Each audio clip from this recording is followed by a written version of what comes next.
9장에서 11장을 계속 읽으면서 또 하나님께서 주신 말씀을 나누도록 하겠습니다. 제가 성경을 좀 준비하는 방법은 이제 계속 읽으면서 떠오르는 걸 자꾸 정리하다 보니까 뭐 이야기가 되고 해서 제 나름대로 조금 했습니다. 9장에서 12장 이제 쭉 좀 전체적인 아웃라인을 보면은 이제 애굽인으로 보면은 이제 재앙이고 이스라엘 사람들을 보면은 기적입니다. 그 10가지 이제 재앙과 기적 중에서 9장에 이제 두 가지, 세 가지 이제 기적, 10장에 두 가지 기적, 11장부터는 이제 마지막 10번째 재앙에 대한 어떤 설명과 하나님께서 어떤 설명과 어떤 준비에 관한 것으로 조금 해석했습니다. 그래서 이제 재앙적인 측면으로는 사실은 좀 큰 어떤 그 의미는 이제 글자상 문맥상으로는 조금 좀 이야기가 조금 그래서 저는 이제 어차피 9장에서 11장까지 준비하면서 1장에서 9장까지 1장에서 11장까지 계속 읽으면서 또 1장에서 8장까지를 이해해야만이 또 9장을 준비할 수 있으니까 그래서 전체적인 걸로 조금 이제 준비를 했습니다. 강돈 장로님 이제 말씀하신 이제 9장에서 11장까지에 있고 내용이 이제 그 ABC 이렇게 조금 돼가지고 있고 중간에 재앙이 이제 세 가지가 있습니다. 10가지 재앙에서 이제 조금 특징적인 게 사르나나 드보의 어떤 그 관찰에서 이제 세 번째, 여섯 번째, 아홉 번째는 재앙 예고도 없고 때와 장소도 없고 하나님 지시도 없고 바로에게 뭐 어떻게 직접 명령하는 것도 이제 없는 어떤 그런 이제 특징이 있는 것과 이제 첫 번째, 네 번째, 일곱 번째는 이제 재앙 예고가 있고 때와 장소는 아침 강가 그리고 하나님께서 이제 모세를 통해서 바로 앞에 서서 이제 아론에게 명령해라 아니면은 이제 모세가 직접 해라 어떤 그런 명령이 있고 바로에게 어떤 명령을 해라 어떤 그런 내용이 있는 것으로 조금 아시면 좀 좋을 것 같습니다. 9장 1절에서 7절은 이제 다섯 번째 재앙 그 가축의 죽음입니다. 여호와께서 이제 모세에게 말씀하셨고 바로에 들어가서 그렇게 말해라. 이제 여호와께서 내 백성을 보내라. 그들이 나를 섬길 것이니라. 이런 패턴인데 이제 그 여호와를 설명하는 게 히브리 사람의 하나님 아니면 그냥 여호와 이렇게 여러 가지가 조금 있는 걸로 이제 파악을 했습니다. 명령을 하고 만일 하지 않으면은 이제 또 어떻게 어떤 질병이 있고 또 조건에 어떤 구별하고 또 어떤 시기가 정해지는 이제 그렇게 돼서 마지막에는 이제 하나님의 말씀대로 어떻게 되었다 이렇게 이런 패턴으로 이제 재앙을 바로에게 명령하고 또 시행하는 어떤 그런 패턴이 있는 것 같습니다. 그래서 가축의 죽음 그 다섯 번째 재앙에서는 바로가 사람을 보내서 실제로 가축이 죽었는지 이제 이스라엘 가축과 애국 가축이 구별이 됐는지 이렇게 이제 좀 확인을 하는 그런 이제 행동이 있었다고 조금 기록하고 있습니다. 사실은 바로가 하나님이 살아계심을 알 수 있었던 것이 이제 직접 하나님께서 말씀하셨고 만일 하지 않으면은 이제 어떤 재앙이 있을 것이며 그 재앙이 구별이 있고 또 언제 있을 것이다. 이렇게 여러 가지로 이제 하나님을 알 수 있었는 점도 있고 또 직접 또 가서 확인했지만은 이제 마음이 완강하여 보내지 않았다고 이렇게 표현되어 있습니다. 아까 말씀드린 이제 재앙과 기적이 내려지는 패턴이 이제 하나님께서 이제 내보내라 이제 제사 드리라 할 것이다. 여기에서 이제 희생과 이제 예배와 어떤 축제라는 단어로 조금 썼는데 제가 왜 내보내라 하는 요 포인트에 좀 관심 가졌냐면은 이제 하나님께서 모세에게 처음 만나서 말씀하신 거는 애굽에서 그 고난에서 구출해내서 젖과 꿀이 흐르는 땅으로 보낼 것이다. 그런 말씀으로 첫 번째 말씀하셨는데 그 젖과 꿀이 조금씩 이제 변하면서 그 언약이 좀 더 확실해지고 또 이제 확대되는 어떤 그런 의미가 있어서 바로에게는 또 어떻게 말씀하시는지 또 출애굽을 읽으면서 어떤 젖과 꿀이 흐르는 그 땅의 의미가 어떤 의미로 흘러가는지에 포인트를 둬서 조금 했습니다. 그 기적을 그런 패턴이 이제 그렇게 하지 않으면 어떻게 하겠고 어떤 조건이 있고 어떤 기한도 있는데 결국은 말씀대로 되었고 이제 바로가 완악해서 보내지 않을 때 이런 패턴으로 조금 진행되는 걸로 조금 봤습니다. 제가 1장에서 9장 11장까지 조금 이제 어떤 재앙에 대해서 약간 파악한 걸로 보면은 참고로 보시면 좋을 것 같습니다. 그 각 재앙 10가지 재앙의 피해 종류와 규모에 대해서 제 나름대로 조금 적었습니다. 첫 번째는 이제 피해 재앙인데 애굽 사람들이 물을 못 마시고 하수의 고기가 다 죽었다. 그리고 두 번째는 깨구리 재앙인데 모든 신하에게 기울었고 세 번째는 이의 재앙이었습니다. 이때부터는 요술사들이 이를 이제 모세의 그런 기적을 일으키지 못했는 그런 상황이었고 다섯 번째는 파리 때 재앙인데 바로의 궁예와 그 시온의 집에 다 있었다고 돼 있고 이제 오늘 말씀드린 9장부터는 그 가축들이 그렇게 돼 있다고 돼 있습니다. 악성 종기가 6번째 재앙이고 이제 우박은 이제 7번째 메뚜기, 흑암, 장자의 죽음이 있습니다. 모세와 아론과 이스라엘 백성들은 10가지 재앙으로 끝난다는 하는 것을 알지만은 이제 애굽 사람들은 하나하나 이제 그 채소들이 다 망가지고 짐승들이 죽고 결국은 장자까지 죽음에 왔었는데 이제 바로와 애굽 사람들은 이게 언제까지 갈지 모른다 하는 어떤 그런 절박함이 있었는 것 같습니다. 그것을 표현하는 그 말이 제가 좀 파악하기로는 이게 이제 오늘 좀 읽으면서 이 otherwise 하는 이 단어가 좀 NIV에서만 나오는데 그 왜 애굽 사람들이 은근 보화를 주고 이스라엘 사람들을 쫓아냈는지 이유가 참 은근 보화는 자녀에게 주는 것 외에는 전부 다 아깝습니다. 부모한테도 아깝고. 그런데 왜 이스라엘 사람들한테 은근 보화까지 줘가면서 제발 나가라 하는 그 왜 이 사람들이 왜 하나님이 은근 보화를 주면서까지 너가 나갈 것이라 하는 그 표적이 바로와 이스라엘 사람들한테 하나님의 살아계심을 또 설명한 하나의 그 징표였지만은 왜 이스라엘 사람들이 은근 보화까지 주겠나를 조금 고민하다가 이제 완전한 해석인지는 모르겠지만은 12장 33절 이집트 사람들은 이제 막 강구해 가지고 이 사람들이 빨리 떠나라고 이제 그랬는데 왜냐하면은 이 사람들을 떠나보내지 않으면은 우리 모두가 죽을 것이라 하는 그 절박함이 저는 이 otherwise 하는 단어가 오늘 조금 좀 반선을 받았는데 요게 외국 사람들은 10가지 재앙으로 끝난지를 모르고 한 번만 더 있으면 이제는 진짜로 모든 거 있기 때문에 하는 건 아닌가 제 나름대로 조금 느껴서 좀 해봤습니다.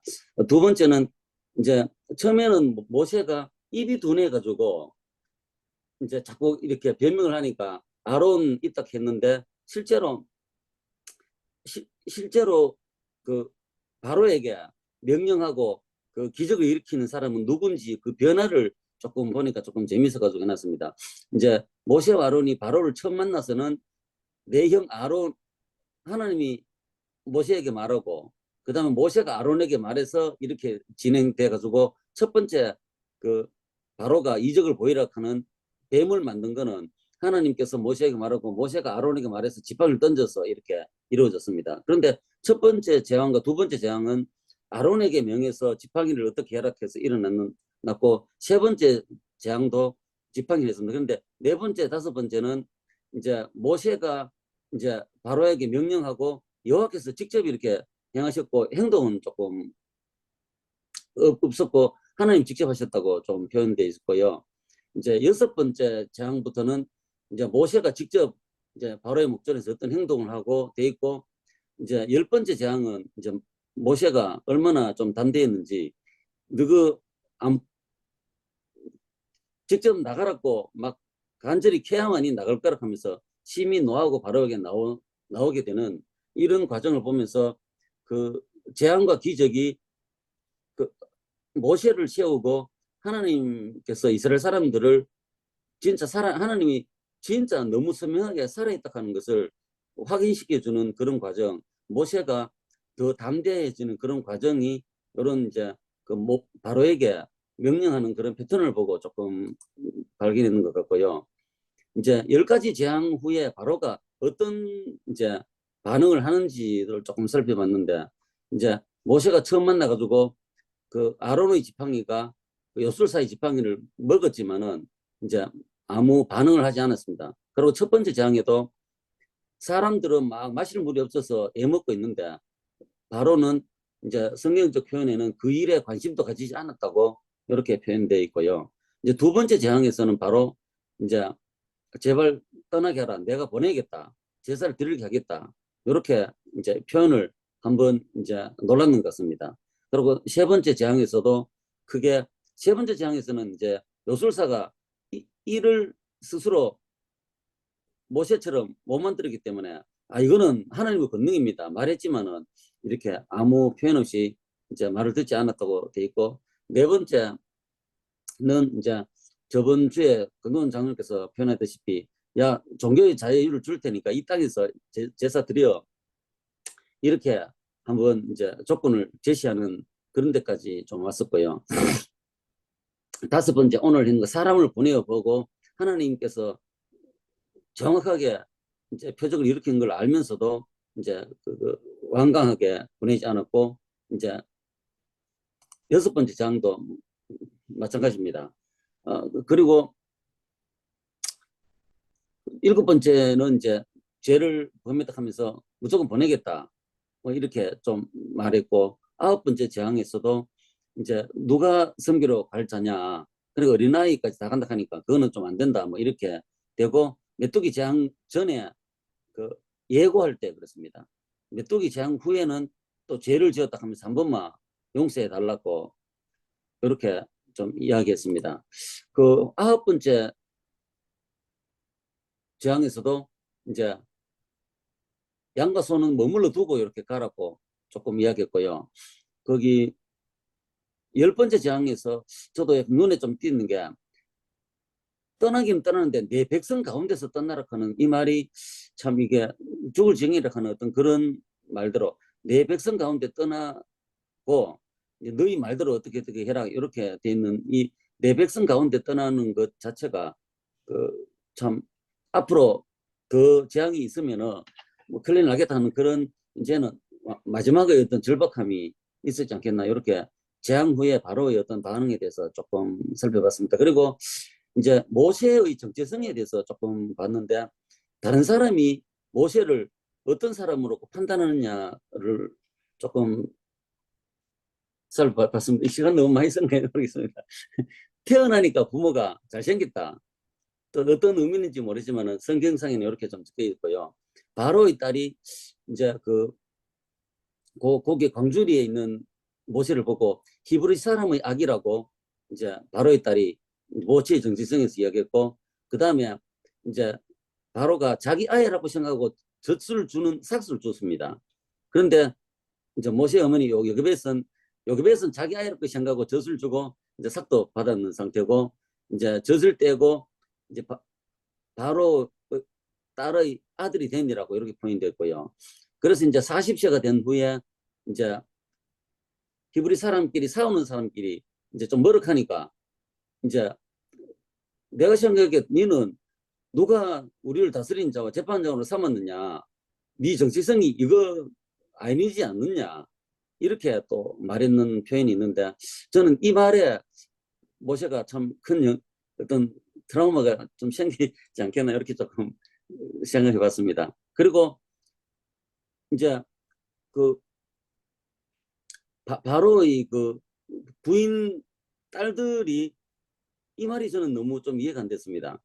이제 그 애굽에서 도망쳐가지고 이제 그 우물가에서 그 여자들을 만나가지고 이제 도와줬는데 아버지한테 하는 말이 히브리 사람이 우리를 도와준 것이 아니라 한 애굽 사람이 우리를 도와줬디다. 모세는 히브리 사람으로 생각하고 히브리 사람들을 구원하려고 하다가 도망가가지고 왔는데 애굽 사람이 하다는 이 말이 저는 아직까지 조금 이해가 안 돼가 조금 이 말 포인트로 해서 정치정에서 조금 생각해 봤습니다. 그래서 이제 3장에 하나님께서 모세의 정치성에 대해서 내가 너를 바로에게 보내겠다. 에스라엘 애굽에서 인도하는 사람이 되겠다고 그 모세의 정체성에 대해서 이제 확신을 심어주고 하는 그 과정이 좀 있었습니다. 그리고 이제 그 아론에게 하나님같이 되리라 이렇게 좀 돼 있고 제가 얼핏 생각하기에 신약에서는 이제 첫 언약에 상반되는 새 언약에 조금 대비되는 첫 언약과 관련해서 그 율법을 준 사람이라고 저는 신약에서 그 모세가 어떻게 말했던 예수님께서 말씀하셨고 또 히브리서에 그 새 언약을 예수님에 대한 어떤 그런 그 설명하면서 언약을 율법을 준 어떤 그런 사람으로 좀 모세의 정체성에 대해서 표현하지 않겠나 이렇게 아주 계속 공부적인만 이렇게 좀 생각을 했었습니다. 그리고 이제 그 강동원 장로님께서 그 성경에 쓰여진 장절 개수가 또 성경 전체에서 또 메시지 말해주고 싶은 메시지가 있다고 조금 생각했는데 그래서 제가 이번에 9장에서 11장이지만은 이전에 어떤 그런 서술된 내용이 이제 9장에서 11장을 설명하기 때문에 앞장에 대해서 조금 제 나름대로 느낀 걸 좀 설명하는 기회가 좀 됐습니다.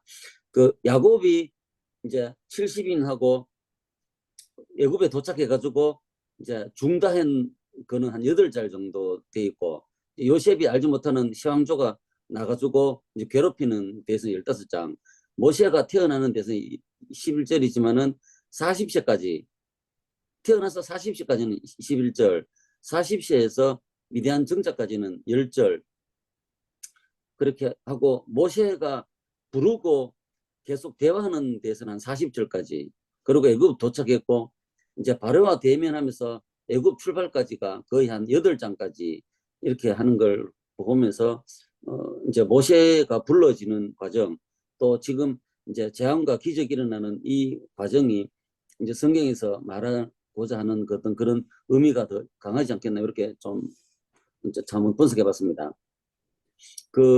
그래서 좀 뭐 성경 공부하는데 아직 초보다 보니까 애굽에 대한 단어를 검색을 좀 해보니까 조금 내용이 있어서 좀 적어봤습니다.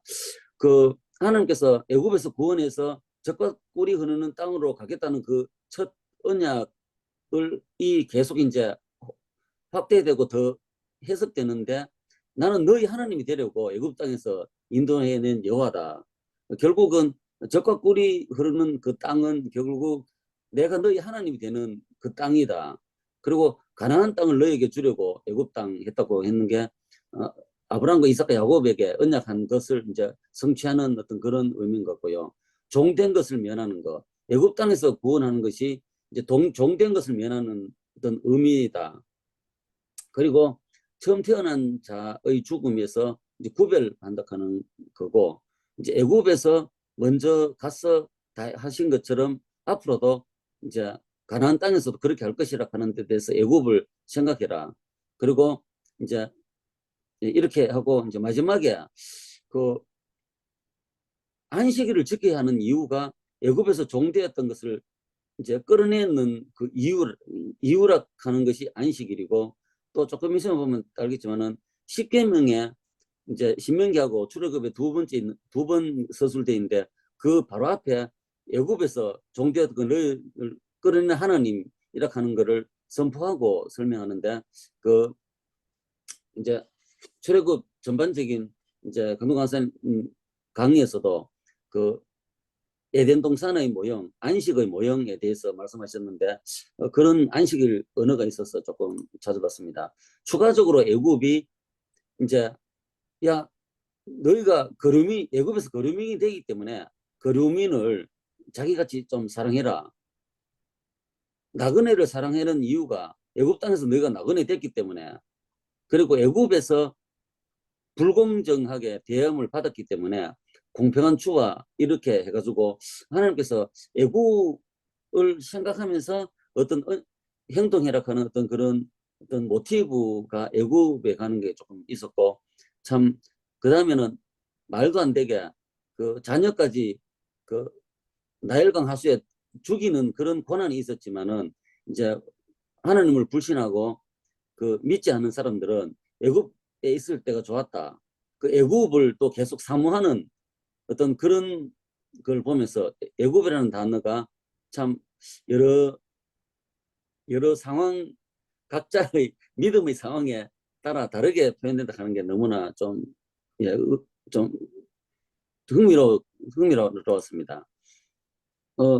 이제 그 다음 악성 종기로 보면은 이제 이제 모세가 이제 직접 어떤 액션을 좀 이제 취해서 이렇게 행동됐고, 대부분의 패턴처럼 됐습니다. 그 악성 종기나 어떤 다른 것 이제 기적의 그 종류에 대해서는 제가 어떤 성경 이면의 것은 찾지 못했고 성경 본문에 나오는 단어 문맥 위주로 좀 봤기 때문에 이렇게 좀 되어 있습니다. 저는 기적에 대해서 좀 생각해 봤는데, 창조 때는 분명히 하나님께서는 말씀만으로도 우주를 창조하셨습니다. 그런데 출애굽에서는 사실은 하나님이 기적을 일으키시면서 기적을 일으키는 그런 그 행동은 모세와 아론으로 어떤 특정한 행동을 하게끔 하는 이제 그런 패턴을 취하셨는데, 그 어떤 행동하는 그게 이론적으로 논리 이성적으로 생각해서 그런 행동은 파괴가 생기는 그런 패턴은 아닙니다, 분명히. 그래서 어떻게 왜 이렇게 하셨는가를 조금 좀 의아해 좀 생각했습니다. 왜냐하면 말씀만 하셔도 되는데 왜 아론과 모세가 어떤 행동을 함으로써 그렇게 하실 필요가 있었는가? 그리고 또 결국은 이제 모세가 이제 가나안에 들어가고 싶지만은 못 들어간 이유가 이제 반석에서 명령하라고 했는데 또 만석을 두 번 이제 화내가지고 쳤는 것 자체가 사실은 반석에서 물 내는 거는 하나님이 다 내시는 건데 이제 이것도 또 어떤 그런 이제 지팡이를 가지고 어떤 행동함으로 인해서 기적을 일으키고 하나님 살아계신 체험하고 했는데 또 어떻게 또 어떤 불신을 표현하는 한 방법으로서 지팡이가 이렇게 세탁하는 것 자체가 또 어떤 의미가 있는지 앞으로 또 좀 공부해봐야 될 것 같습니다. 이제 7번째 재앙은 이제 13절에서 35절인데 이제 예 우박 예 체험입니다. 여기서 좀 특징적으로 받는 것은 이제 여러 재앙이 생기니까 외국 사람들도 이제 재앙의 명령을 듣고 이제 들에 있는 것을 집에 돌아오게 했는데 여호와의 말씀을 마음에 두지 않는 사람은 이제 종들과 가축을 들에 그대로 두었다고 되어 있습니다. 들에 그대로 두었는 것은 우박이 내려서 피해를 당했다고 되어 있는데 이제 마음에 두지 않는 사람을 영어로 생각하니까 이제 무시하는 사람이라고 좀 되어 있었습니다. 이게 조금 특징적으로 눈에 띄었습니다. 연속해서 이제 모세가 이제 하늘 향하여 손을 들어라. 그 저번에도 제가 한번 말씀드렸는데 그 손이라는 단어가 시편에서 가장 많이 나오고 그다음에 이제 그 출애굽입니다. 그 제가 좀 보니까 항상 손하고 지팡이하고 거의 같이 나오는 기적을 일으킬 때는 같이 나옵니다. 그래서 야, 네 손에 뭘 들고 있느냐? 지팡이입니다. 네 손에 지팡이를 들고 어떻게 해라. 그래서 손이 그러고 또 이제 하나님께서 능력의 손으로 어떻게 한 후에야 보낼 것이라 하는 그런 표현도 있고 손이 많이 나오는 것 자체가 어떤 의미가 있을 거라고 제가 조금 관찰을 했습니다. 그 우박으로 인해서 내가 범죄하였노라 하고 이제 그 바로가 이제 표현했습니다. 그런데 모세가 좀 더 담대하게 왕과 왕의 신하들이 아직도 제발 이래 좀 해라 했지만은 안 할 줄 안다 이러면서 좀 모세가 좀 담대한 어떤 그런 것이 모습이 있었다는 것을 조금 느낄 수 있었습니다. 이제 8번째 재앙이 이제 메뚜기 재앙입니다. 메뚜기 재앙을 하면서 하나님께서 또 의미심장한 이제 말씀을 조금 했습니다. 그 여호와께서 모세에게 이르시되 바로에게로 들어가라. 내가 그의 마음과 그의 신하들의 마음을 완강하게 하면 나의 표정을 그들 중에 보이기 위함이며, 지금까지 계속 모세와 바로와 그 신하들을 완강하게 해서 10가지 재앙까지 하게 이제 이스라엘 백성들을 내보내지 않는 것은 하나님의 표정을 그들에게 보이기 위함이었다고 하나님께서 말씀하셨고, 그리고 또 한 가지, 모세 네가 내가 하나님께서 애굽에서 행한 일들, 곧 내가 애굽 가운데 행한 표정을 모세 네 아들과 네 자손의 귀에 전하기 위함이라고 전해서 내가 여호와인 줄 알리라 하는 게 10가지 기적의 그 의미라는 것을 이제 하나님께서 모세에게 말씀하셨고, 우리도 그 의미를 이런 의미가 있지 않겠나 이렇게 조금 이제 그 생각을 했습니다. 결국은 그 모든 기적은 장차 가나안 땅에 가서 하나님 나라를 이룰 이스라엘 백성들이 하나님이 진짜 살아계시고 얼마나 크신 분인지 알게 하기 위해서 이런 큰 기적, 10가지 기적이 이렇게 있지 않았나 이렇게 좀 이제 생각을 했습니다. 이것과 이제 그렇게 생각했습니다. 그래서 이제 바로가 야 선교를 갈 사람이 누구고 이러면서 좀 더 구체적으로 이제 하나님 말씀을 이행하려고 조금씩 마음을 여는 것을 조금 이제 이야기를 했습니다. 그러니까 아이들과 남녀노소 소와 양을 데려가다 하니까 장정만 가서 좀 섬기라 이러면서 또 이제 조건을 거는 마음이 덜 열린 어떤 그런 말을 바로가 하는 모습을 발견했습니다. 그래서 오늘 좀 특이하게 느끼는 게 하나님께서 그 기적을 일으키신 그 의미에 대해서 8번째 기적에서 좀 설명했는 게 조금 인상 깊었습니다. 이제 메뚜기 재앙에서 또 이제 모세에게 애굽 땅 위에 네 손을 내밀어서 올라오게 하라 하니까 이제 모세가 애굽 땅 위에 그 지팡이를 들어가지고 동풍을 일으켰다고 좀 돼 있었는데, 저도 이게 동풍이 욥기의 동풍을 보고 또 동풍을 봤는데 동풍 서풍에 대해서 조금 의미를 조금 더 이해할 수 있었는 어떤 기회였습니다. 이 메뚜기 재앙으로 이제 바로가 죄를 지었다, 이 죽음만 용서하고 하면서 이렇게 좀 더 마음이 더 누그러지는 그런 이제 그 모양을 보였습니다. 9번째 재앙은 이제 3일간 이제 흑암이 있는데, 이게 예수님이 3일간 죽은가 뭔가 관계가 있겠나 그런 생각만 추측만 하고, 이제 흑암 그 깜깜함에 대해서 조금 생각을 했습니다. 그래서 흑암이 있으니까 양과 소는 머물러 두고 이제 뭐 다 가라 이렇게 좀 더 조건을 제시하는 그런 이제 걸 봤습니다.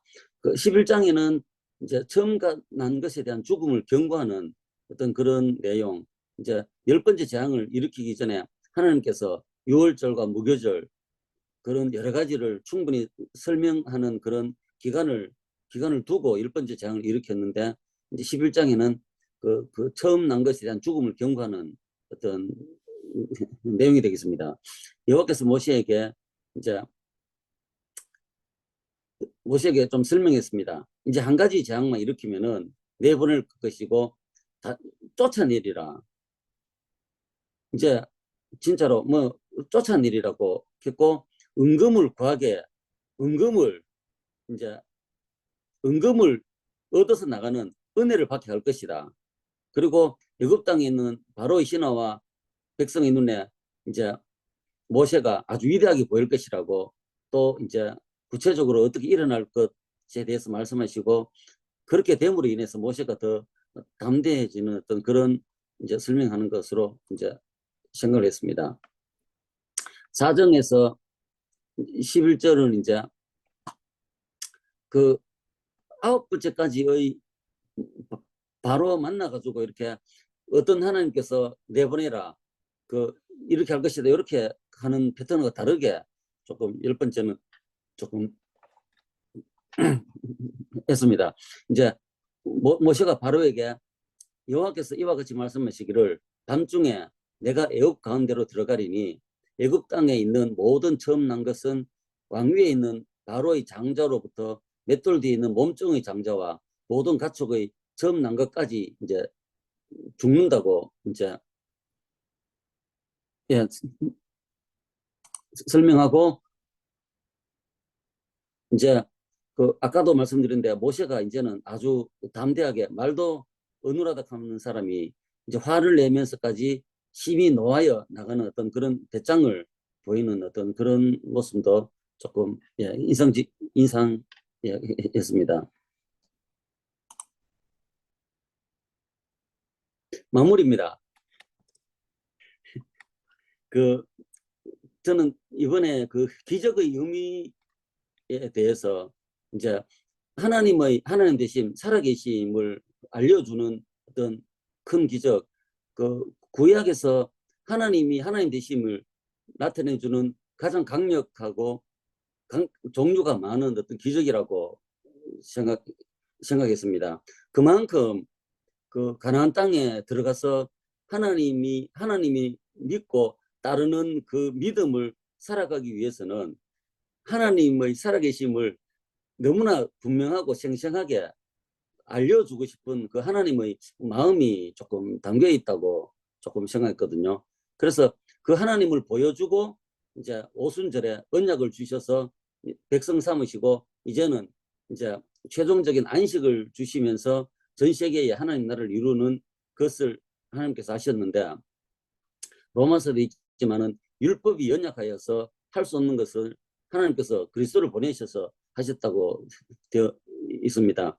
사람은 큰 기적을 봐도 그 기적을 계속 이렇게 유지해서 하나님을 신뢰하기에는 너무나 연약한 존재고 또 율법도 이제 로마서 8장에도 연약하다고 이렇게 좀 해서 가나안 땅에서 안식을 누리고 하나님 나라를 확장할 수가 없었다는 어떤 히브리서 내용이나 여러 것인 것으로 제가 조금 파악했거든요. 거기에 대해서 누가복음 16장 31절에 모세와 선지자의 말을 듣지 않으면 비록 죽은 나사로가 가서 너그 형제한테 가서 내가 죽었다가 지옥도 보고 천국도 봤다고 증언할지라도 모세와 선지자의 말을 안 들으면 권함을 받지 않는이라고 그 기적의 어떤 능력의 한계에 대해서 조금 설명하는 걸로 조금 이제 그 이해를 했습니다. 지금 예수님이 오시는 아기 예수님이 오시는 이런 참 하나님의 언약을 이루는 그 시기에 그 실제로 하나님 나라와 안식을 이루는 것은 우리의 연약함을 체휼하시고 새 언약을 주셔서 그 언약을 이룬 그 아기 예수님 오신 그 기적이 하나님이 그 10가지 재앙의 기적과 예수님의 십자가의 기적과 대비될 정도로 이제는 마지막이고 완성적인 하나님의 마지막 기적 그 십자가를 주시고 우리에게 성령 삼으시고 안식을 이루시고 완전한 구원을 이루실 완전한 그 언약 새 언약의 크리스마스 시절에 그 옛날에 하나님께서 어떤 구약의 기적을 통해서 하나님의 그 열성과 그런 것을 바라보면서 그 안식을 많이 생각하신 예수님을 생각하니까 더 감회가 깊은 그런 시간이었습니다. 들어주셔서 감사합니다. 아, 출애굽기 구조는 일단 10장, 9장을 가운데 넣어놓고 뱀이 뱀이 아니죠. 지팡이가 뱀이로 바뀌는 그 생명 창조의 능력, 장자를 죽이는 생명을 거듭하시는 하나님의 능력, 요것이 둘러싸고 있고, 그 다음으로 둘러싼 게 출애굽을 약속하시고 실제로 출애굽을 하는 장면으로 둘러싸입니다. 그래서 12장은 실제 출애굽 장면이죠. 출애굽하는 그 과정에서 나타나는 유월절, 무교절 이야기를 합니다. 그래서 이 12장, 13장은 유월절 규례가 나오고 이게 규례로 이어지고 중간 그 앞에 무교절이 있고 안에 유월절이 나옵니다. 그리고 중심에 출애굽과 장자 재앙으로 이렇게 되어 있습니다. 그래서 이 장자 재앙에 의한 출애굽이 이제 핵심 메시지가 되는 거죠. 이걸 이제 14장 앞부분까지 보면서 규례를 이야기하고 하나님 보호를 이야기하면서 해방을 이야기하는 규례 보호 해방의 ABC 이 병행으로 보기도 합니다. 이렇게 가지고 구분을 한 다음에 이해를 해도 괜찮은 것 같습니다. 12장으로 가면은 출애굽하는 이 달을 달의 시작, 해의 첫 달로 삼게 했습니다. 첫 달 아비벌은 바벨론 달력으로는 이산월인데 이스라엘은 두 개의 달력을 쓰는 거죠. 하나는 종교 달력이고요. 하나는 이제 농사 달력인데 농사 달력으로는 7월 달을 이제 종교 달력으로는 1월로 그렇게 보죠. 이달 10일에 어린 양을 잡고 14일까지 간직했다가 해질녘에 잡습니다. 어린 양은 허먹고 1년 된 수컷인데 암소도 염소도 가능하죠. 나중에 신명기에 가면은 소까지도 가능하도록 그렇게 했습니다. 식구가 적으면 이웃과 합하여 먹을 수 있도록 그 분량을 계산하는데 보통 한 마리 양을 잡기 위해서 10명 정도가 같이 나눠 먹었다고 합니다. 그게 이제 왜 4일을 보관했는지는 모르죠. 모르는데 추측할 수 있는 것은 흑암지향 3일 때문에 그랬다. 뭐 금을 4일 동안 이렇게 가려냈다. 출애굽 때 혼잡을 피하기 위해서 일찍 준비했다. 뭐 요 정도 이제 추정을 하고 있는데 뭐 사실 모릅니다. 어쨌든 4일 날 해질 때에 그 피를 양이 먹을 그 집, 양 먹은 사람이 사는 집, 그 집 좌우 문설주에 임방에 바릅니다. 문설주, 임방에 이렇게 바르는 거죠. 그래서 그 밤에 고기를 구워서 무교병과 썬나물로 같이 먹는데 이 8절부터 10절까지는 그 밤에 그리고 아침에 이렇게 시간이 나오고 그 안으로 들어가면 무교병과 썬나물을 아울러 먹어라. 머리와 내장, 다리 다 불에 구워 먹어라.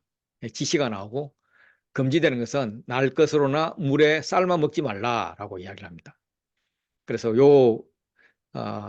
날 것으로나 물에 삶아 먹지 말라 하는 게 이제 핵심 메시지가 되는 거죠.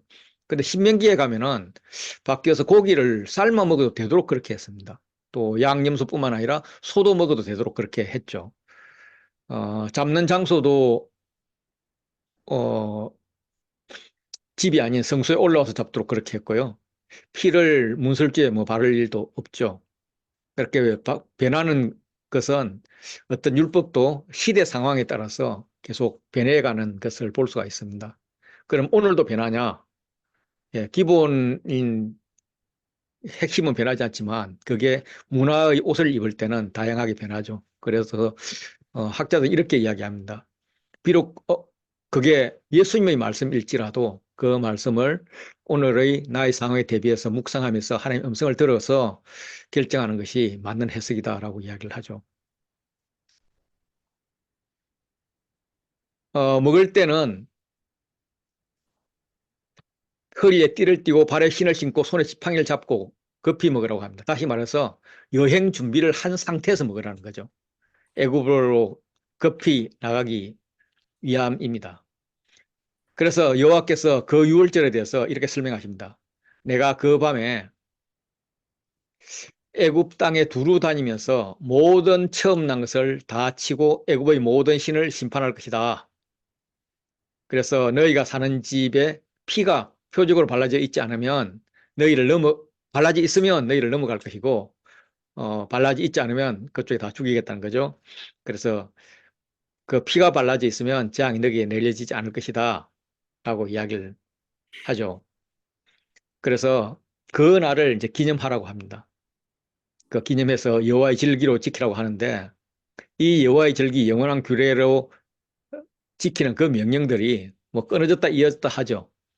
그런데 믿음이 있을 때는 그들이 광야에서 했고 가나안 땅에 들어가서 했고요.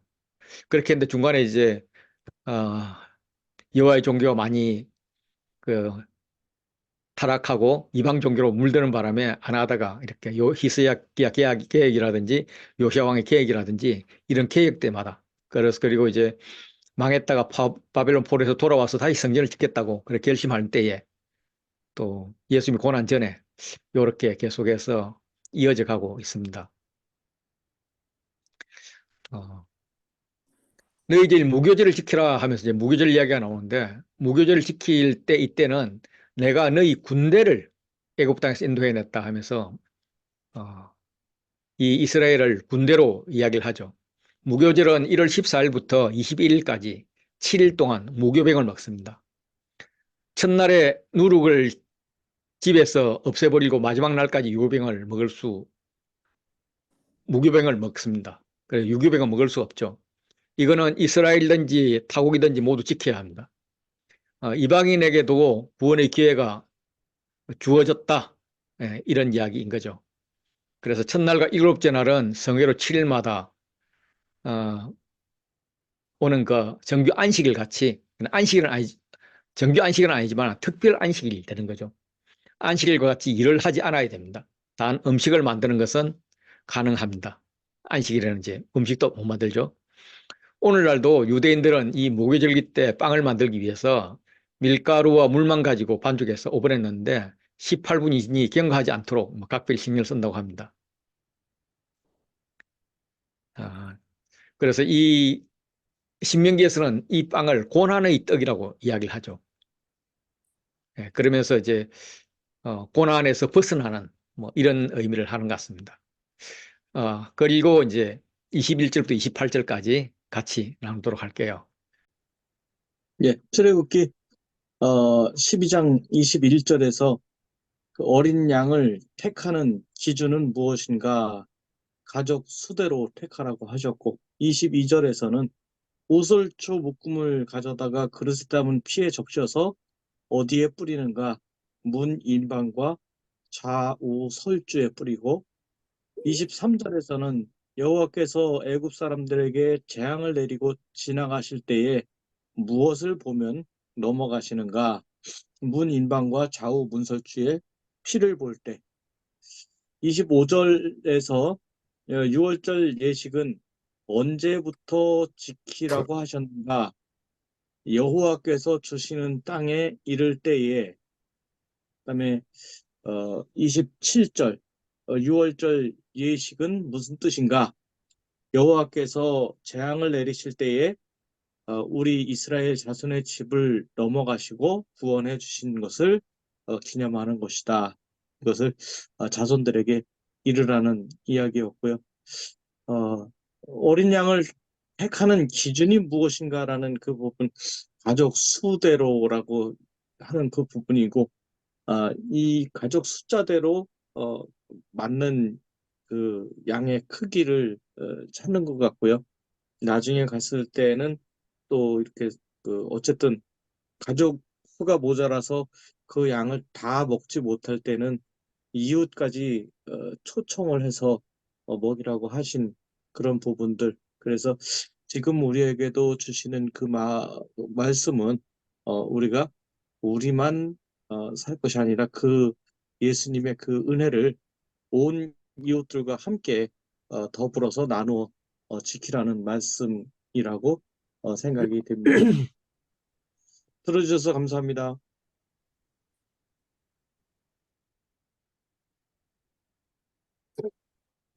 준비를 못해서 일단 그냥 생각나는 대로 일단은 한번 나눠보겠습니다.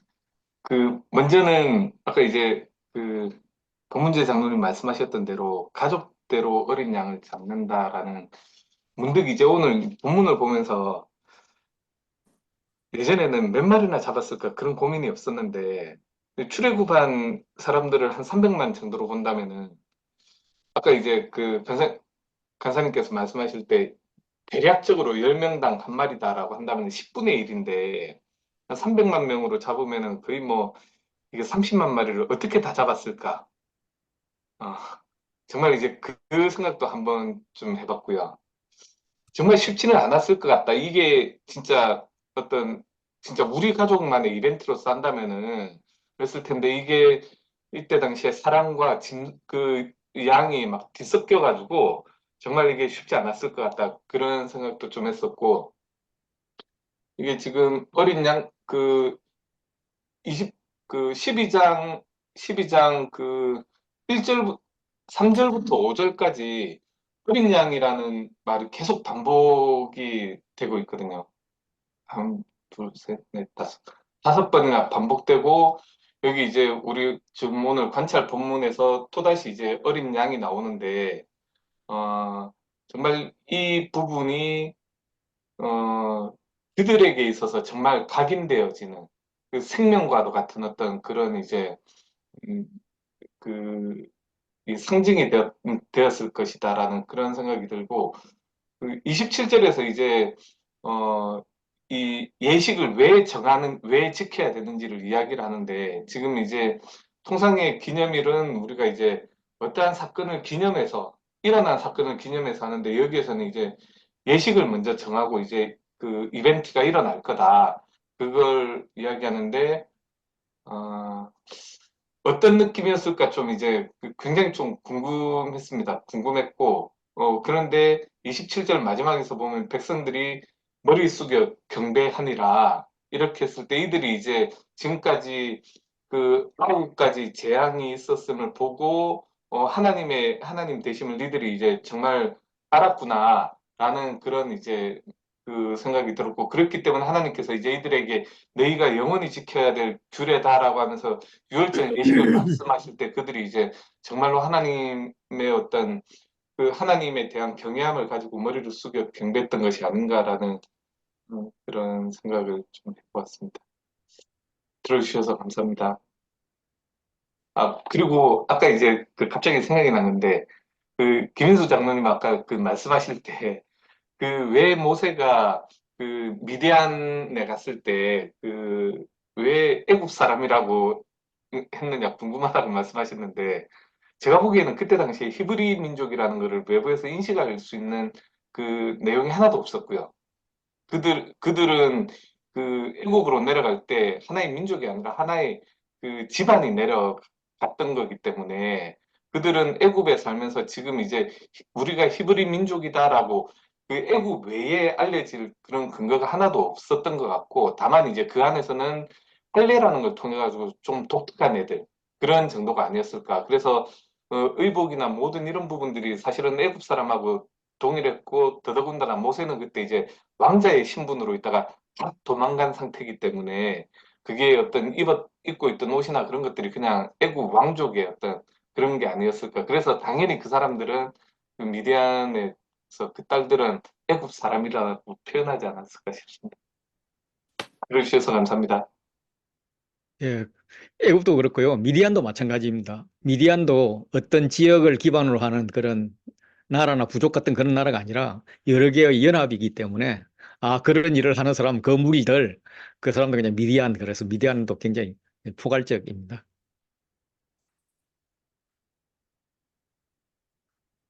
예, 보빈자님. 네, 김인수 장로님 너무 잘 들었습니다. 재밌게.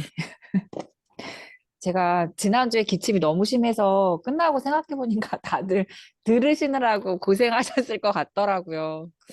먼저 죄송하다는 말씀 드리고요. 저는 26절에서 이후에 하고 묻기를 무슨 뜻이냐 하거든. 그 다음에 27절에서 마지막에 머리 숙여 경배하니라. 이 부분에서 주님께서 이제 충분히 물어볼 수 있는 부분에 대해서 어떻게 말을 하는 것이 올바른 것인가. 그러니까 왜냐하면 많은 사람들이 주님이 행하신 일에 대해서 자칫 자기 해석이나 또는 왜곡될 수 있는 그 부분을 하나님이 명확하게 말씀을 해 주심으로 누구나 통일성 있게 같은 말을 할 수 있게 해주셨다라는 것에 대해서 주님의 명확함을 느꼈고요. 그 다음에 머리 쓰고 경배하니라 해서 하나님의 그 경외감이 저는 좀 느껴졌거든요. 그리고 기억해야 한다. 이 하나님이 이들을 끌어내셨고 보호하셨다라는 것을 기억해야 한다. 저 또한 삶에서 하나님이 나를 인도해 주신 그 길들을 기억해야 한다라는 것을 좀 깨달았어요. 들어주셔서 감사합니다.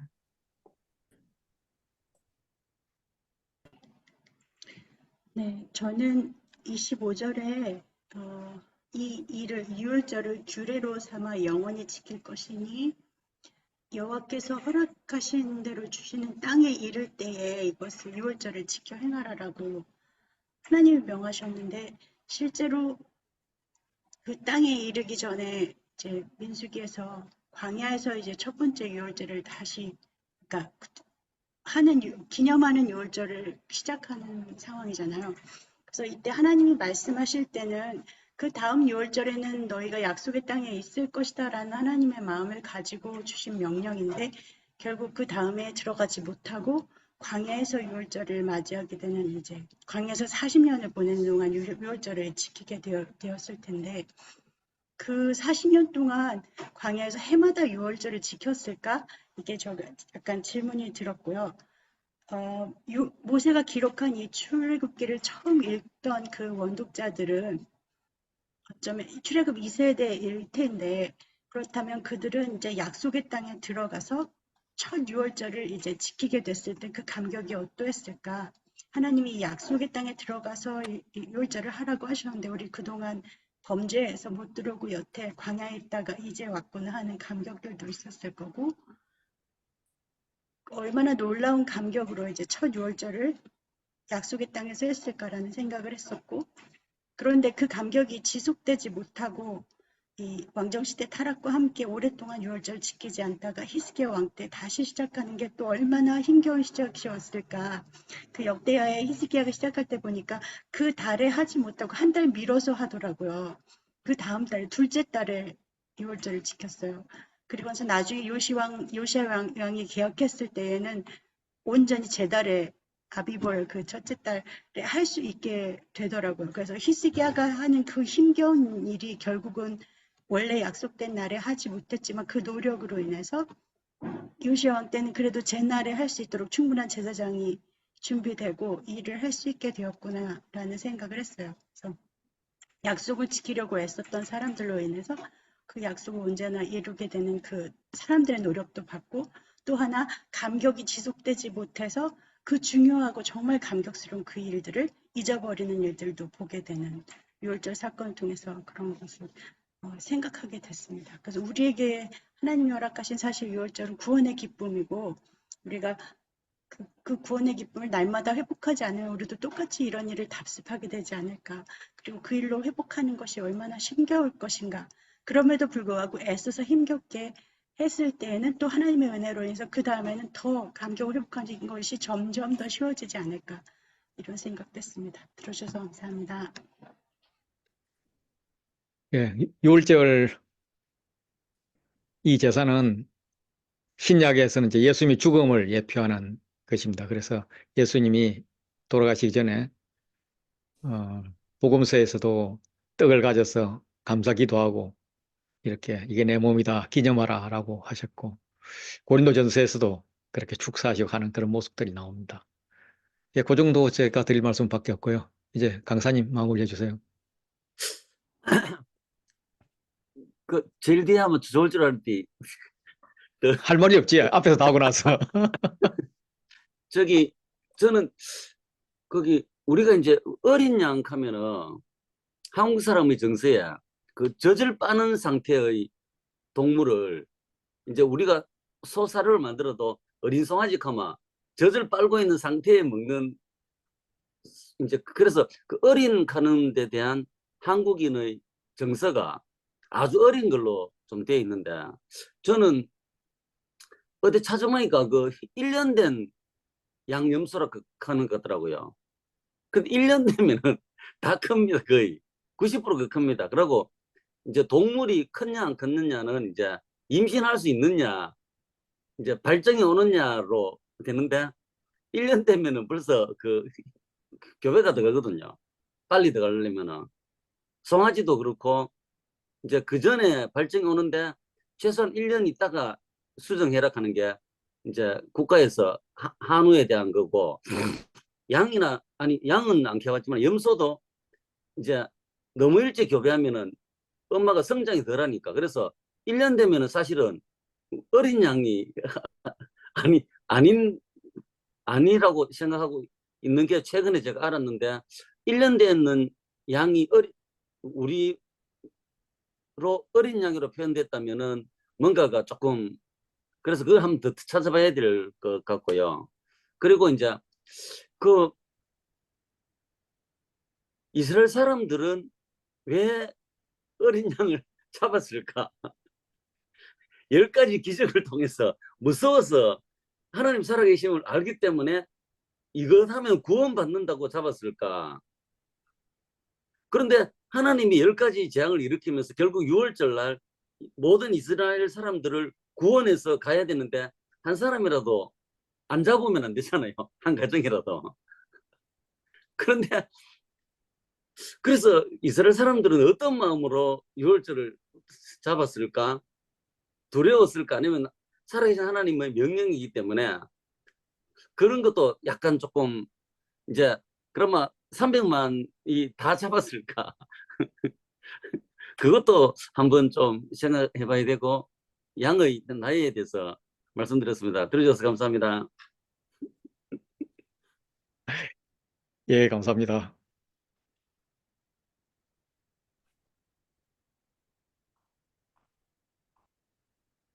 어,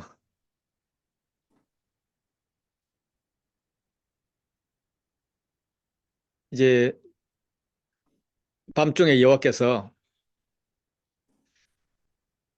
애굽 땅의 모든 처음 난 것을 다 죽이셨습니다. 그래서 왕위에 앉은 바로의 장자부터 옥에 갇힌 사람의 장자까지, 옥에 갇힌 사람의 장자까지 해서 아주 천한 사람을 이야기했고요. 그 앞에는 그 맷돌 뒤에 앉은 몸종의 자녀가 종의 자녀까지 이렇게 장자까지 이렇게 표현을 하죠. 그래서 맷돌 뒤에 앉은 그 종은 여자 종을 말합니다. 그래서 그거는 또 신분이 가장 낮은 그런 자를 말하는데 그렇게 두 가지 표현을 가지고 이렇게 빈부를 이렇게 이야기를 하네요.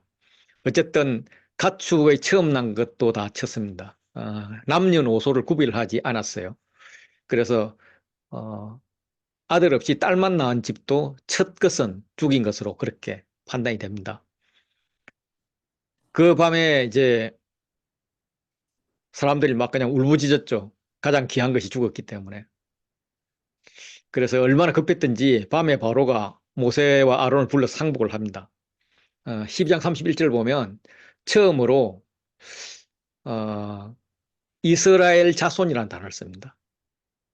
민족으로 드디어 인정을 하는 거죠. 그래서 야, 너희 하고 싶은 대로 해라. 좌우지간 너희와 너희 이스라엘 자손은 이집트를 떠나라. 아까는 이제 뭐 쫓겨나다시피 그렇게 급히 떠나라라고 합니다. 너희 말대로 가서 여호와를 섬기고 너희 양과 소도 몰아가라. 알아서 해라. 그리고 나서 이제 군더더기를 붙이기를 나를 위하여 축복하라라고 합니다. 아마 이것은 그동안에 내렸던 재앙을 거두어 달라 이런 표현으로 보입니다.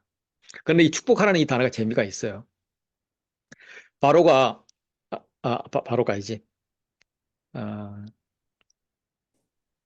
야곱이 애굽 그 야곱이 이제 하나님 주신 이름이 이스라엘이잖아요. 그 이스라엘이 애굽에 처음 가서 애굽 왕을 만났을 때, 애굽 바로를 만났을 때, 그때 바로는 축복을 요구하지 않았는데 야곱은 바로를 축복합니다. 그런데 이제 이 애굽을 떠날 때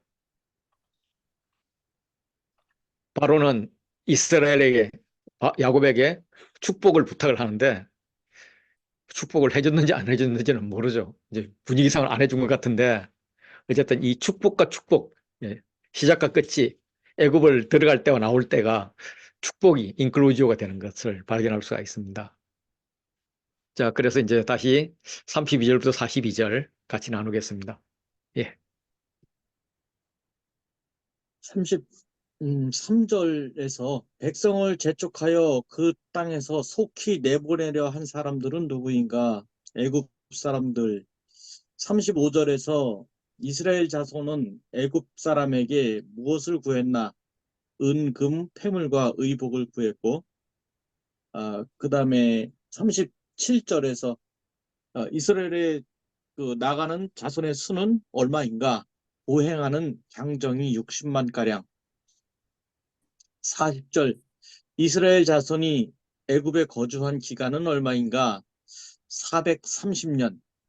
근데 여기 창세기 15장에 보면은 여호와께서 아브라함에게 이르시되 너는 반드시 알라 네 자손이 이방에서 객이 되어 그들을 섬기겠고 그들은 400년 동안 네 자손을 괴롭히리니 하고 여기서는 400년을 말씀하셨는데 이 30년은 왜 늘어난 것일까 하는 궁금이 들기도 했습니다. 41절에서 430년이 끝나는 그날에 애굽 땅에서 나온 것은 무엇인가? 여호와의 군대. 42절 애굽 땅에서 인도하여 내신 이 밤은 어떤 밤인가? 대대로 지킬 여호와의 밤이고요. 이 41절에 나오는 왜 그날에 애굽 땅에서 나온 것을 여호와의 군대라고 표현했을까 하고 보니까 출애굽기 7장에서는 바로가 너희의 말을 듣지 아니할 터인즉 내가 내 손을 애굽에 뻗쳐 여러 큰 심판을 내리고 내 군대, 내 백성, 이스라엘 자손을 그 땅에서 인도하여 낼 것이라고 미리 말씀을 하셨고요. 그리고 이 군대라는 그 개념에서 애굽에서 나오는 이 이스라엘 백성은 이스라엘의 자력이 아니라 그 하나님의 힘으로 하나님의 군대로 나온 것을 표현한 것 같다라는 생각이 들었고요.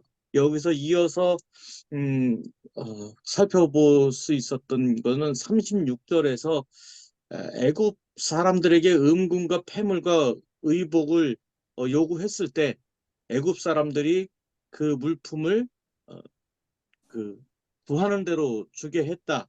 그랬는데 이 물품을 취하였다라는 이 취하였다라는 그 말은 또 약탈이라는 의미가 있다고 합니다. 근데 이 약탈은 언제 하는가? 보통 그 이후에 싸움에서 전쟁을 하고 싸움에서 승리를 하고 나면은 그 승리한 군대들이 그 진영에서 그 있는 그런 괴물들을 약탈해 오는 모습들, 그 다윗의 군대나 뭐 이런 부분들 보면은 그런 부분들이 있고 그 약탈한 것들을 갖다가 이제 본인들이 취하기도 하고 나누기도 하는 그런 부분들을 볼 수 있었는데 역시 하나님의 군대와 애굽과 싸워서 하나님의 군대가 이겼기 때문에 그 이긴 군대가 그 물건들을 취하여 오는 그런 부분을 가지지 않았나 하는 생각이 들었고요.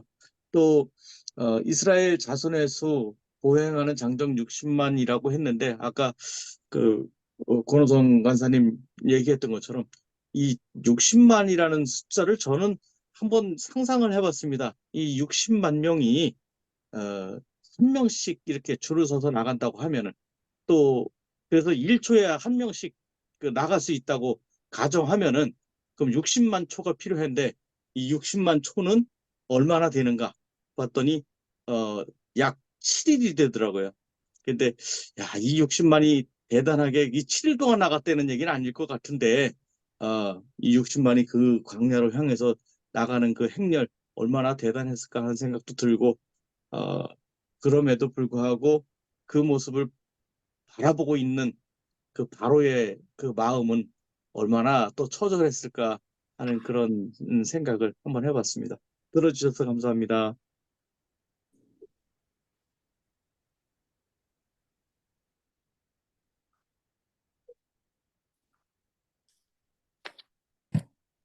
음소 해제하셔야 됩니다. 예. 저는 두 가지를 봤는데, 한 가지는 이제 박문재 장로님 금방 나눠주셨던 그 애국 사람의 물품을 취하였더라. 이게 이제 전리품을 가지고 나가는, 그 전쟁에서 이제 하나님의 군대가 승리해서 전리품을 가지고 나가는 그런 모습인데, 어쨌든 여호와께서 애국의 신들과의 전쟁에서 승리했음을 선포하는 어떤 그런 모습이 아니었을까. 한번 생각을 해보면 이게 좋은 말로 달라라고 했을까. 지금 외국 사람들은, 모든 외국 사람들은 자신들의 장자가 죽어가지고 지금 막 그 얘네들을 묻기에, 그리고 슬퍼할 겨를도 없는 그 상황인데, 그냥 물품을 취했다 이거는 그냥 이제 어찌 보면은 전쟁에서 승리한 사람들이, 군인들이 그 패전한 그 땅의 군인이나 내지는 그 민족들에게서 빼앗는 어떤 그런 완전한 승리를 의미하는 게 아닌가라는 좀 그 생각을 해봤고요. 그다음에 38절에서 수많은 잡족이 이제 그들과 함께 했다라고 하는데, 이게 이제 그 왜 나왔을까, 이들이 왜 나왔을까라는 그 좀 생각을 하면서, 이들도 히브리인들처럼 핍박을 받았을까, 그런 이제 좀 생각을 해봤고요. 이게 지금 출애굽기 1장에서는 바로가 지금 히브리인들을 핍박한 거는 히브리인들이 너무 이제 번성했기 때문에 그들의 힘을 빼려고 그들을 타겟으로 삼아가지고 했던 건데, 더더군다나 이제 히브리인들 같은 경우에 지금 이제 고센 지역에 딱 구별되어져서 살았기 때문에 이게 구별되어지는데, 잡족들은 일단 다른 정보가 없어가지고 잘은 모르지만, 이들도 그런 어려움이 있었을까? 그런 어려움이 있었기 때문에 큰 이방 민족인 히브리인들이 나갈 때 따라 나갔을까? 좀 그런 고민도 있긴 했는데, 그렇지만 일단은 제가 내린 결론은 이들이 하나님께서 그 바로나 애굽인들에게 나타내고자 했던 여호와의 하나님 되심을 이 표적을 통해서 봤기 때문에 그들이 나왔던 것이 아닌가라는 생각이 들고, 대표적인 잡족인 갈렙이 그 어떤 그 이제 정탐꾼으로서 보여줬던 그 신앙을 보면은, 이들이 단순하게 그 핍박을 피해서 따라 나온 게 아니라 정말 하나님의 하나님 되심을 보았기 때문에 그 믿음을 가지고 나왔던 것이 아닌가라는 생각을 좀 해봤고요.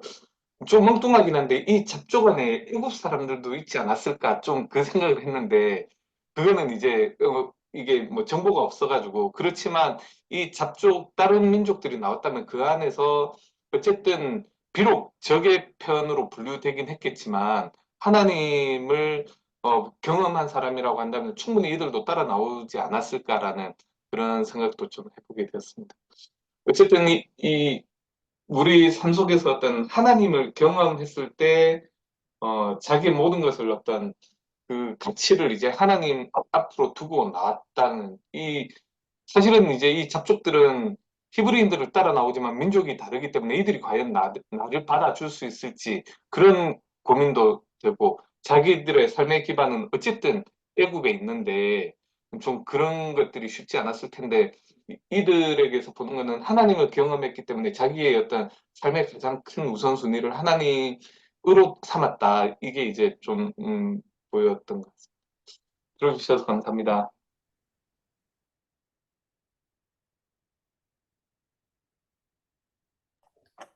저는 33절에서 속히 내보내려 함으로, 그러니까 애굽 사람들이 그 백성들을 속히 내보내려 함으로, 그다음에 36절에서 그들이 구하는 대로 주게 하심으로, 이곳이 가능하게 했던 것이 30절에 이제 죽임을 당하지 아니한 집이 하나도 없음이었더라 때문이었을 것 같아요. 그래서 그 애굽 사람들이 지금 현재는 그 아우성, 울부짖음과 아우성으로 그 도시가 완전히 울음바다로 덮쳤을 텐데 이것으로 인해서 33절과 36절이 가능했다고 보고요. 그러면서 한편으로 드는 생각이 이 애굽 사람들이 다 바로와 같았을까? 좀 이런 생각을 하게 됐어요. 다 바로처럼 완악하고 또 바로처럼 하나님을 거부했던 사람들이었을까라는 생각을 하면서 이 완악한 백성이 그러니까 완악한 임금이 백성을 힘들게 하는구나 이런 생각을 좀 하게 됐어요. 그러면서 제가 요즘에 그 병자호란에 대한 자료들을 많이 찾고 있거든요. 근데 그 병자호란 때도 보면은 어느 시대 때나 전쟁은 있었고 백성들은 늘 힘들었구나 이제 이런 거를 보면서 이 무능함, 지도자의 무능함이 이 백성들을 너무 힘들게 하고 방향을 잡아주지 못하고 있구나. 좀 이런 생각을 좀 하게 됐어요. 그러면서 나는 이런 시대에 무엇을 할 수 있을까? 좀 이 고민까지 하게 되면서 먼저 그의 나라와 의를 구하라라고 했던 그 말씀이 좀 이 출애굽을 묵상하면서 이해가 됐어요. 이게 그냥 말 뜻으로만 이해가 됐는데 이번에는 좀 체화가 된 것 같아요. 이게 이런 뜻이었구나라고. 이 시대에도 하나님을 정말 눈으로 보고 경험하면서 애굽은 중에도 이스라엘 백성들이 출애굽할 때 같이 갔던 사람들이 분명히 있었겠구나 이런 생각도 하게 됐고요. 병자호란이 저한테 이 출애굽 같았었어요. 들어주셔서 감사합니다. 네, 저도 중복될 수 있는데 아까 36절 말씀하신 것처럼 이스라엘이 떠날 때 도망치는 노예나 쫓겨나는 노예가 아니라 승리한 여호와의 군대로 전리품을 가지고 애굽을 떠난다라는 관점에서 볼 때 하나님이 이스라엘의 수치를 완전한 승리로 바꿔주시는 장면이다라고 생각했습니다.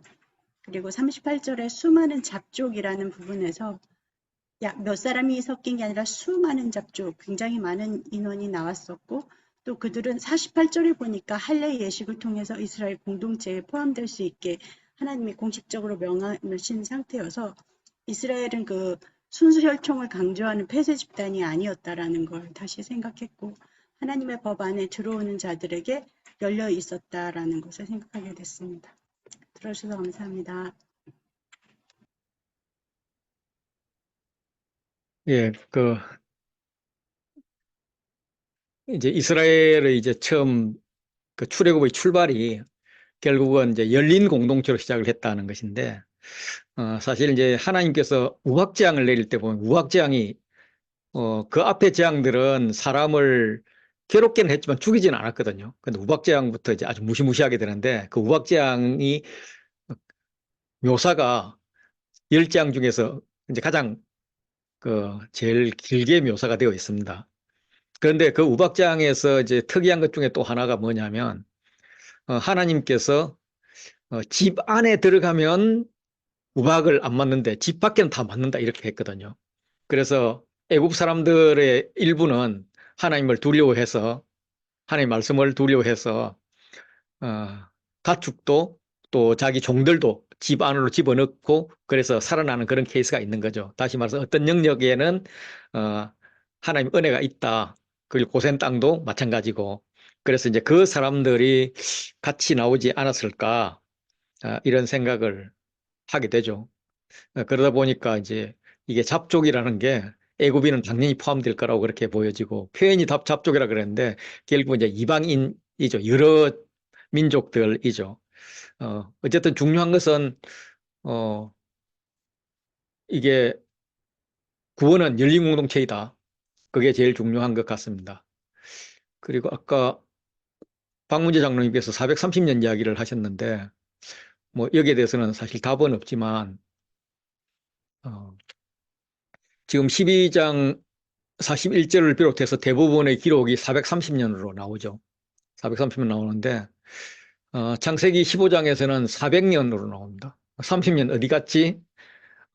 그러고 있는데 사도행전에 보면 또 13장에 설교가 나와요. 그래서 450년이라고 나와요. 근데 이 450년은 출애굽 40년을 포함한 거니까 출애굽 40년을 빼면은 410년인 거죠. 예, 410년, 400년, 430년.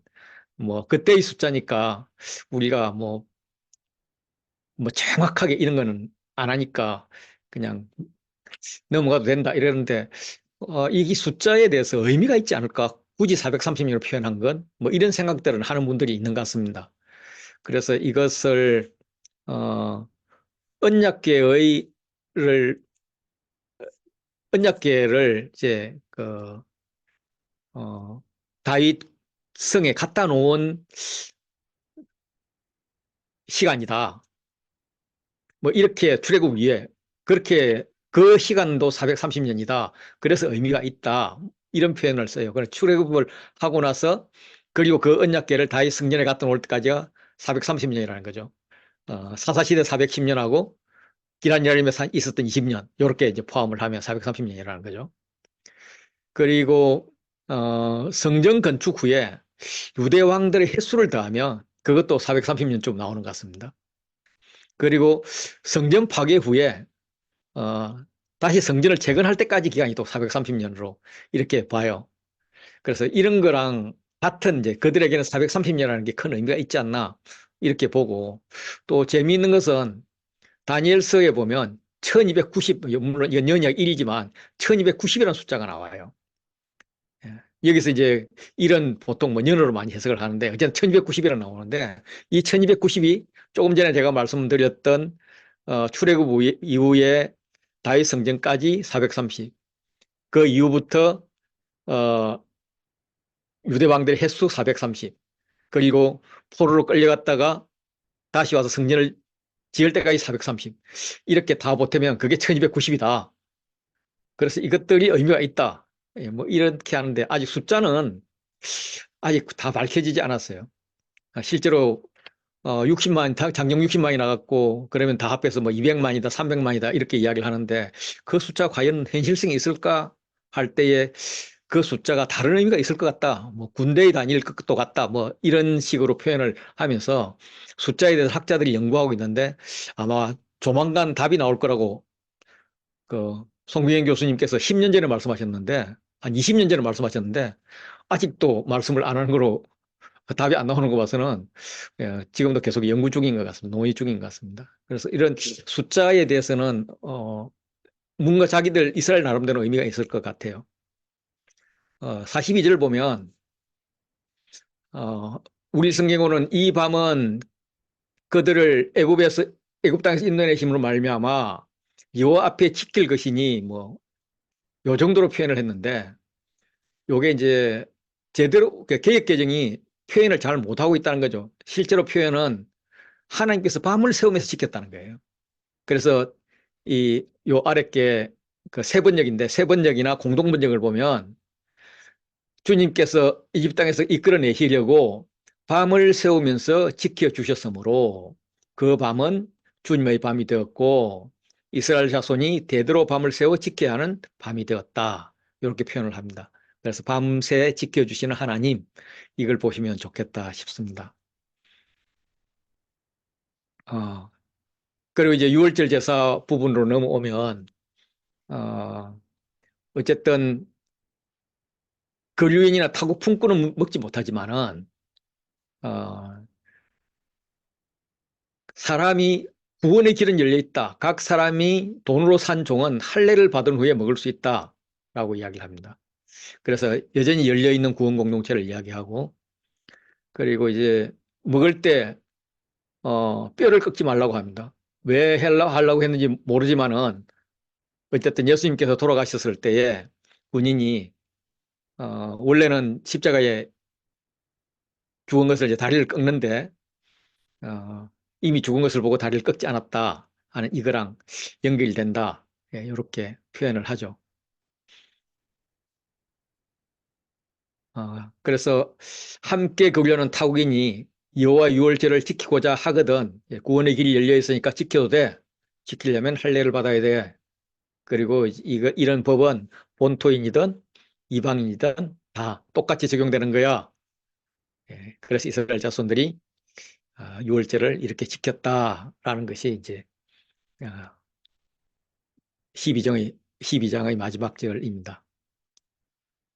자, 그래서 이제 그 다음으로 해서는 좀 애매하긴 한데 목사님 행복이란 나는 김영수 무엇이라고 강사님 생각하는가? 들으셔야 됩니다. 그래서 나는 행복을 위해서 무엇을 하고 있나? 여기에 대해서 오늘 강사님 말씀 들어야 됩니다. 맞습니다. 죄송합니다. 예, 강사님. 아주 나 왜 이럴까? 아주 그 힘듭니다.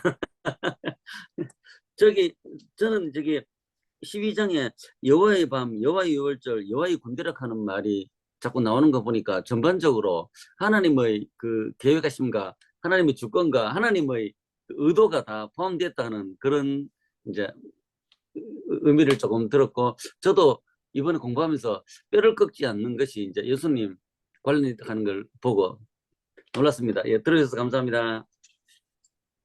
예, 감사합니다. 예, 그러면은 예, 순서는 전과 동일하게 해서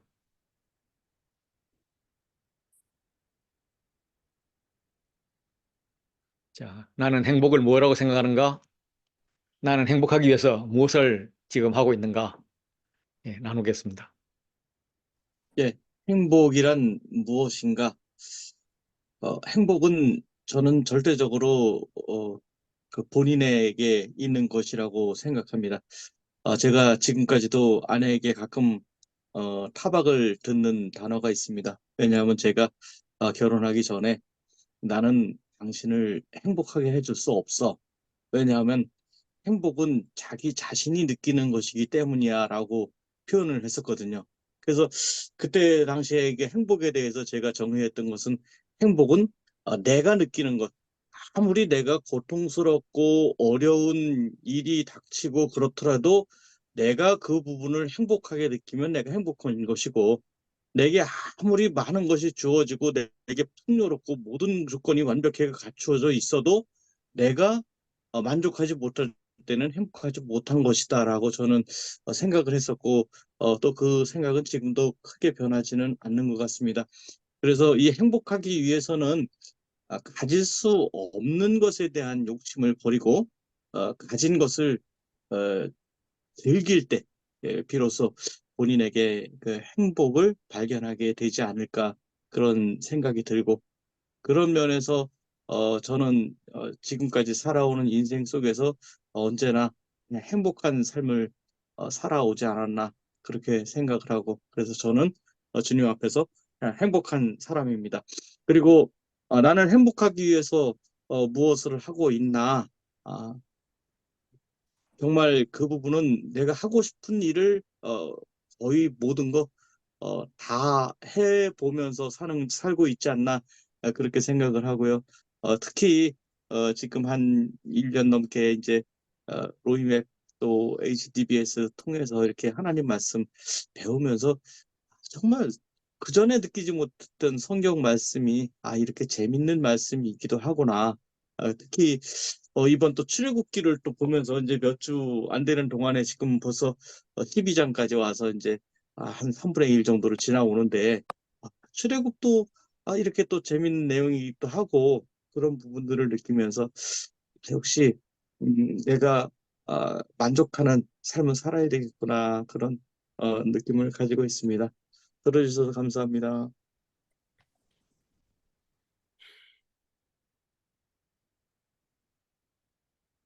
예, 행복이란 무엇인가? 굉장히 철학적인 질문 같은데, 일단 그 제가 이제 감히 행복이란 무엇인가라고 얘기를 하기는 이제 쉽지 않은 것 같고요. 국어사전적으로 이게 뭔가 이제 만족감이나 기쁨이다라고 이야기를 하는데, 이제 내가 경험했던 것 중에 그러면 가장 큰 만족감이나 기쁨이 무엇이었을까라고 이제 제 생각을 해보면은, 예전에 대학에 합격했을 때 하루 이틀 정도 기뻤던 것 같아요. 그 정도였던 것 같아요. 그리고 그 고시에 붙었을 때 한 일주일 정도 기뻤던 것 같아요. 별로 그랬던 것 같진 않고. 그리고 무주택자로 살다가 집을 처음 샀을 때, 어, 조금 더 기뻤던 그 길이가 있었던 것 같은데, 잠깐 지나고 나서는 그것도 무덤덤해졌던 것 같고요.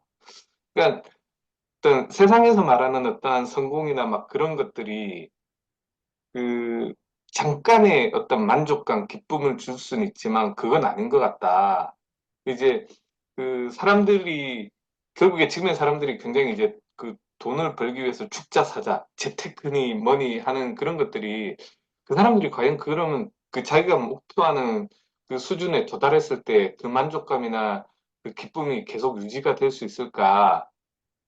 그것도 좀 아닌 것 같고 어쨌든 제가 그래도 그 감동이 굉장히 컸고 내 삶에 있어서 가장 오랫동안 내 삶의 어떤 그 행동이나 여러 가지 방향, 가치를 두도록 만들었던 거는 어, 어떤 하나님을 인정하고 그 여기에 구원이 있다라는 그걸 확정짓고 나서 그 길에 계속 서 있다는 것 자체가 어떤 지금으로서는 그래도 가장 큰 게 아닌가라는 그런 생각을 하고 있습니다. 그래서 아, 하나님 안에서 내가 그 찾는 기쁨, 받는 기쁨 이것이 어, 행복이다라고 생각을 하고 있고요. 행복하기 위해서 무엇을 하고 있나? 지금은 DTS 강사를 하고 있습니다.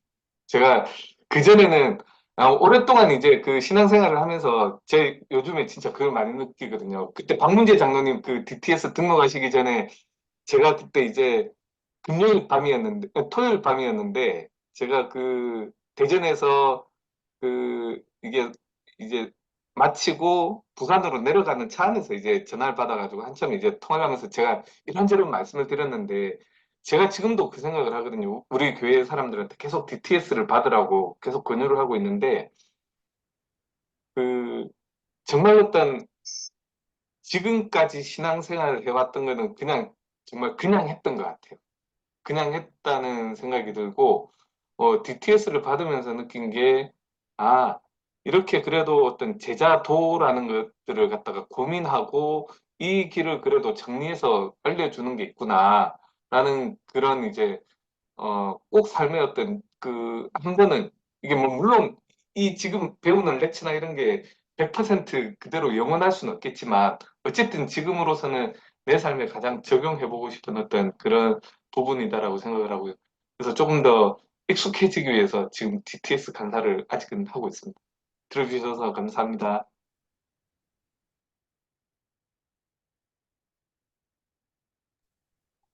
저한테 행복은 그냥 소소한 일상인 것 같아요. 제가 가장 행복한 시간은 우리 아이들이 학교 끝나고 집이라고 찾아와서 들어오는 그 모습이에요. 어느 날 이제 저녁 하다가 이렇게 봤는데 우리 아이들이 시간이 되면 집으로 오는 거예요.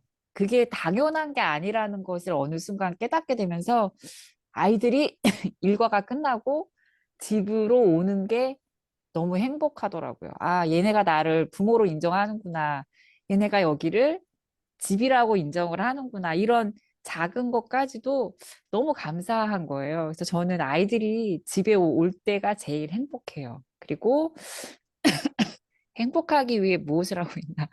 전 요즘에 많이 죽음이라는 거를 묵상해 보거든요. 오빠가 이제 아프고 이제 시한부 삶을 살면서 죽음을 받아들이는 것이 이게 현재를 행복하게 살아갈 수 있는 하나의 지름길이구나. 내가 죽음을 봤을 때 눈을 감는 그 순간에 많은 것들을 후회하지 않기 위해서는 무엇을 해야 할까 보니까 큰 돈도 필요 없고 출세도 필요 없고 그리고 많은 권위도 필요 없더라고요. 명예도 필요 없고 죽는 순간에 내가 가장 후회할 것 같은 거는 내 주변의 사람들, 이웃들에게 친절하지 않고 사랑을 주지 않고 이기적으로 살면 그것이 가장 후회가 될 것 같더라고요. 그래서 저는 지금 가장 작은 것에 충실하라고 하셨던 그 주님의 말씀대로